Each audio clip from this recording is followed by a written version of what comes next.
You know. Let's see what that was. Yeah, and that was that morning before, and the high. And that was obviously before insulin, is that right? No. Yes, After sorry, before the lows, yeah. And I tried to feed him up to get a lot of sugar in him. Yeah. And the nurse told me that I shouldn't even give him insulin when he's over the low to get him up there. Yeah, so I mean, obviously we always need to dial the insulin back a little bit. So the insulin, what's the scale that you use to adjust the insulin? I'm going with what the doctor down in Brisbane. Yeah. Like, this is going back years ago. This is what my mother, like, I don't know. Yeah, that's okay. Do you know what I mean? I'm just guessing. It's a guessing game with Dad. That's alright. Trying to kill you. Managing the BSLs are hard. I've been trying to kill him. You've actually been doing a pretty good job, actually, overall. Yeah. It's actually not bad. It all depends on what he eats and everything. And some mornings he does have a headache, but you know, Dad can't explain that he has got a headache because of the Alzheimer's and dementia. Yeah. You know? But this morning was something completely different. Didn't know whether he was high or low or. But I worked it out though. Yeah, no, I think, I mean, it's definitely quite clear that he is. I didn't write that in this morning because I didn't have time. That's okay, that's fine. Yeah. So, what type insulin is he? What time diabetes is he, sorry? What type of diabetes is he Type actually 1. diagnosed? Pancreas is completely gone. Okay, Yeah. alright. Yeah. So he needs it, like, and to help. He loves his bananas, but I tried to get the sugar up this morning with real Coke because he wouldn't take the jelly beans because he wasn't even in that type of mindset. Yeah, no, that's fair enough. Yeah, look, I mean, we know that they're going to run a bit high. I mean, when they get a bit older, I do sort of let them run a little bit higher because obviously lows are more concerning than the highs. Yes. Overall, as I said, the sugar control isn't too bad. Okay.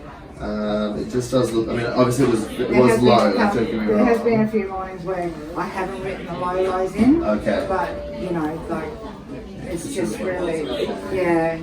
And so, what's the last time that he has? What's the last time? What's the last meal that he has at night time? What time? What time? Will be about 6 o'clock, 6:30. Yeah. And does he have anything until the next morning?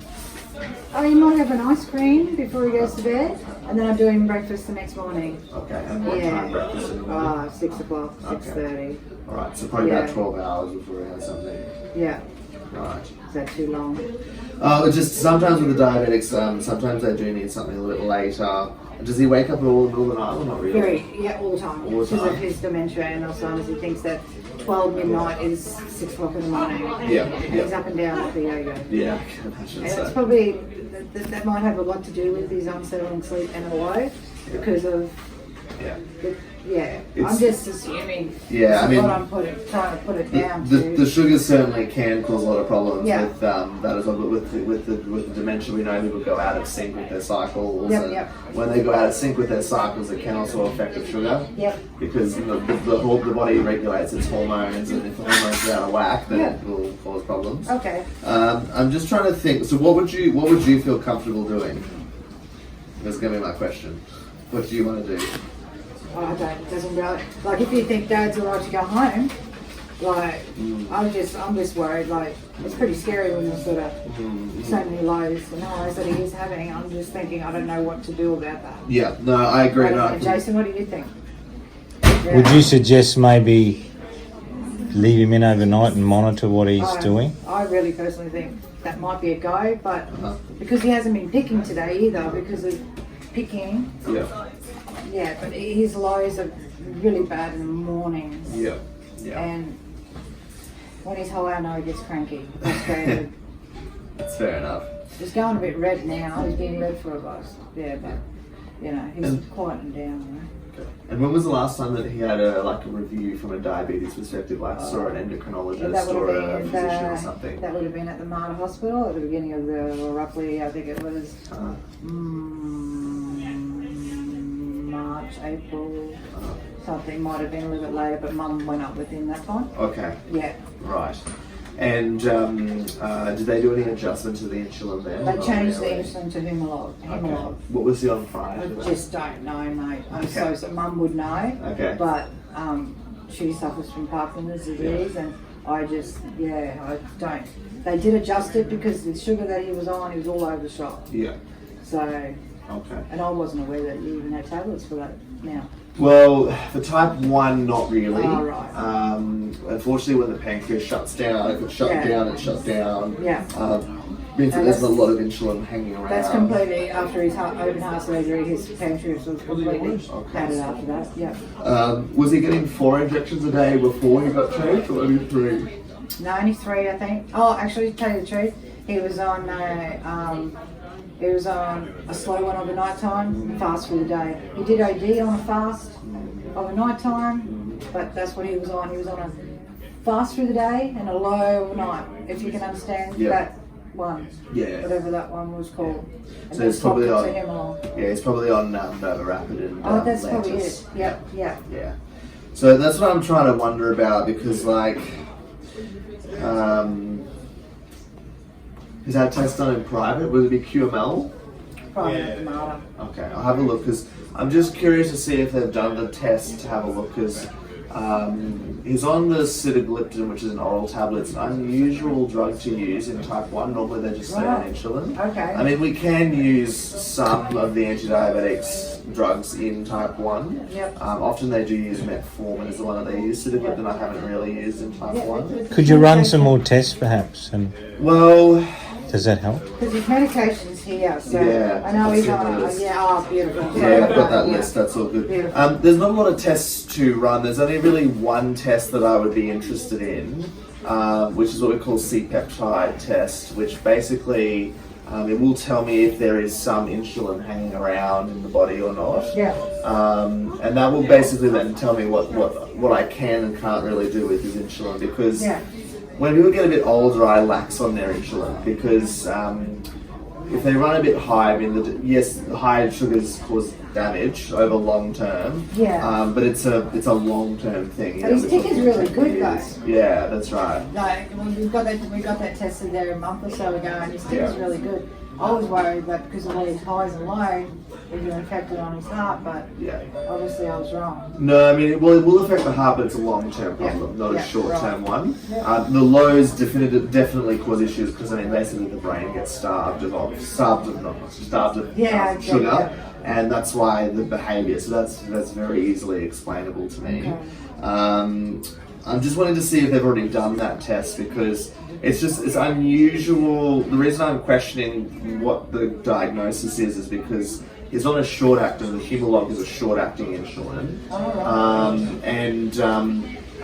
normally with our type 1 diabetics, so like in normal physiology in our normal bodies, we always produce insulin. There's always a basal insulin running in the body. Which is the reason why I previously would have been on a basal and then, 3 times a day, because when we eat it, our insulin spikes to tolerate it. So we try and mimic the natural cycle of insulin, basically. So that's why I'm just trying to figure out why it may have sort of changed to just a 3 times a day short-acting one.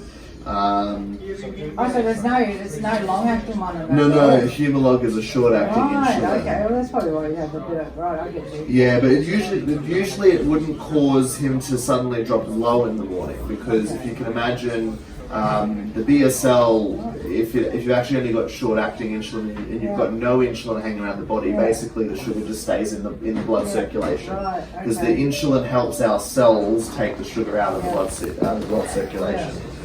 With the exception of the brain. The brain doesn't need it. Brain and heart don't need insulin. They just take it up, basically. So that's what I'm trying to figure out. I'm just going to see what tests have been done. But I mean, in order to... I do know that he has to go back. He has to get blood tests done in November for the diabetics at the Marta. But I mean, in order to answer your question, is there any other tests? There's not any other tests, like blood tests, that I would do today, basically. Because we sort of know is low, that's what's caused the behaviour. We know that sort of matches So what's the best thing we can do today? Yeah. So the best thing that we can do today, I think, is we probably need to look at dropping the insulin a little bit and running him a little bit high. And basically, it's really going to be the matter of fact that we're going to have to. We run people high when they're older. All right. So when you say high, 12, 13, 14. Yeah. Because basically, if we just with the insulin, how much units should I give Dad when he's just say 50? This is your point of view. Like I'm learning off of. yes. Is it still good to give him like 26 or Yeah. is that too high? Or So everyone looks at what the sugar is. Okay. What I'm noticing is sort of going on in the pattern. So basically, the way you need to look at insulin is the next BSL that you do. So say for example, the lunchtime BSL. Yeah. That's a reflection of how much insulin you've covered from whatever he's eaten from Right. breakfast. Right, yeah, You have to I get think you. back one, if that makes Okay, sense. yeah. And that's what often confuses a lot of people around Yeah. diabetes. Right. So what I'm sort of seeing is actually his lunchtime one is always very high. Yeah, he probably picks. Which Jelly is, bean, jelly bean. and he probably does pick and things as he Yeah. goes as well. He certainly does. I mean, certainly there's sometimes we can give some little additional top-up ones, but I'm just trying to figure out what they've calculated your demand off, and that's what I just want to have a look and see what I've got with resources here for Okay. you. Yeah. The other thing as well is I think that it seems like he probably needs to have a bit of a late snack, before he goes to bed. Well, he does. He doesn't have a bit of a chewy like Yeah. ice cream or a couple of biggies or Yeah. whichever. Because that will certainly happen because basically diabetics, the best way that we manage diabetics is actually more frequent snackings rather than larger meals. Right. There you go. Because realistically, large meals are fine, they can still have large meals, but we often will see a lot more fluctuating in their sugars if you just have I large. just get like, meals. of a morning, bananas. It's good for the insulin, like it's a carbohydrate, even bread and a sandwich at lunchtime. Yeah, But I know he does pick. yeah, Might pick up the wrong things, but I can't stop Yeah. that because Yeah. of the other disease. yeah. Yeah. It's always It's fun. hard to. Unfortunately, managing a diabetic when they get dementia is it always becomes complicated. Yeah. So what we often try and do is to try and minimise what we're doing with Yeah. insulin Yeah. to basically try not to cause low sugars. Yeah. So less is better. Less is often a lot better in these instances. Yeah. But I just want to clarify this, and I just want to clarify if it's definitely what's going on with his pancreas in terms of function, because what I have done in the past, and it's only if I know if they're definitively a type 2, because sometimes type 2s convert to a type 1. No, he's definitely gone. Like down at the Leslie, Yeah. the person came in and said he's Yeah. gone. So when he only started insulin later in life? No. He's Straight always... up. At 30, how old's Clinton? 40. 40? He probably started when he was 40, half Okay. 4 decades. Oh, sorry, yeah, Clinton, whatever old, Clinton 30, was 30 40, something. 38 or just say Yeah. 36. Okay. That's when Dad got it and he was straight on needles then. Okay. And prior to that, he was not diabetic? Good as gold. Up to 40 wasn't, no. No, he was good as gold though. So he's Okay. had it for a few years, but we didn't realise that, type 2, he can still be on insulin. Yes. Unless his pancreas is completely gone. And that's how we found Yeah. out. That the whole family found out that because of his pancreas is gone. Yeah. He relies on the insulin and carbohydrates to counteract with that. Yeah, that's right. I mean, there's. I always think in my mind that there's actually what we call a latent diabetes, which is it's a slow form of type 1, which is what it could be. Yeah. But as I said, type 2 can be a bit of a funny. We've sort of gone away from type 1, type 2 because of this. Yeah. But basically, type 2. In some people, after a while, their pancreas can burn out anyway, and they can become a type 1. Thanks, you. So that's why we sort of You're right. He looks tired. You're right. Yeah. go away from that. Let me just have a look and see what there is in the private lab. On the private don't lab feel to hot. See. Yeah. He does You feel don't feel hot, that hot. He's not too bad. It's not too hot? No. Okay. Yeah. The good news is that the blood tests we've done at the moment, like all of the blood tests so far are all normal. So there's no infection or anything that I can really see that's raging around or anything like So that. less insulin, a little feed before bed, smaller snacks. Yeah, that's what I'm sort of thinking. So if he's high, just say if he's 19 or Yeah. 20 something, what would you recommend? Too much insulin. No, so if it's running high, Yeah. that would be the time that you want to try and wind the insulin up a little bit if it's running high. Up. So you're trying to bring it down. Right. So I can go up, like it just say if it's Correct. 28, I can push it up to just say what, 34, Yeah, correct. 36? So looking, I don't know looking how at high his, to let me go. just have a look. I'll tell you what you can do. It's about 30, it's about 90, so it should be from, actually what I'll do, Because if you I'll let give me you- know, I'll give I you a mean, little- what it is, I can... I'll give you a little thing, bear with me a sec. Okay. Till Try doctor to- talks too much. You're trying to escape. Did you try and escape? Yeah, When? You want to escape? Let's push you out then. Let's keep it going. I got the motorbike on WH. Yeah. So basically what you can do is, depending on what the sugars are, we can sort of increase a little bit by sort of this amount of units. Right, yeah. So Because it's this will just say, counteract it. right, so just say it was 16, push it up 4. Correct. Another 20. Correct. Right. So, well, this is what you add. You can add on to it. Yeah. And basically, the idea is we want to try and like smooth it out a little bit. Okay. But what I would be keen to do is just drop the insulin. So he's always on. Well, that's from Mum. Yeah. She was looking after him, but then he used to do it himself before we realised that he wasn't even taking it, Yeah. you know, until I got here, and you know what I mean. He didn't have any issues when he wasn't taking it. No, I don't think so. I shouldn't look for it. Okay. I'll just have a look at the blood test as well because it roughly seems. Some of these, some, Mm, Stuff is complaining that he's got a bit of a headache at the moment, but yeah. But I just don't understand why he went this woman. I don't know. Like they just young men and all that, Yeah. and he said,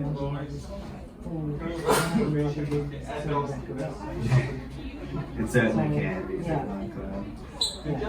Roughly what I'm thinking. I'm just looking at. No candidate for CPR. Just go on weight, because that's his. Oh, so basically, if someone's not previous, they're not on weight, you can actually do it by weight when you're introducing I it. get you. But he's actually previously been on insulin, so I've actually selected the lower range of his total insulin. So Okay. basically, what we do, the rough rule is we add all the insulin up Yep. because we consider it in 24 hours, and this is like an equivalent scale Yep. to like work with the insulin. Because some people need more insulin, their body can get a bit more resistant to it. So that's why I'm trying to figure out what is going to be a good base rate for you that's going to not cause too much problem for you, but at the same time should get a bit of better, smoother control for you. Yeah. It's looking like, roughly speaking, it looks like he has a bit of a base rate of about 20 units anyway, Yep. breakfast, lunch and dinner. But then on top of that, he needs a little bit additional to counteract what his, the highs. Yes. And that's what I'm just figuring out because I don't want to run him too. But the aim of the game here is not to run him too low, really. So if he runs into like the 10 and 11, I'm actually not too worried. In this instance, as opposed He to. normally runs pretty good on that too. Mm, Like even the 9s and even Yeah. 13s or 15s. yeah. He's good, but when he gets To the up to the 20s or 30s, over, yeah. it's Yeah, no, that's, they certainly can get very moody because Yeah. they can get a bit dehydrated and run Yeah, well with yeah. it. So that's sort of what I'm playing around with.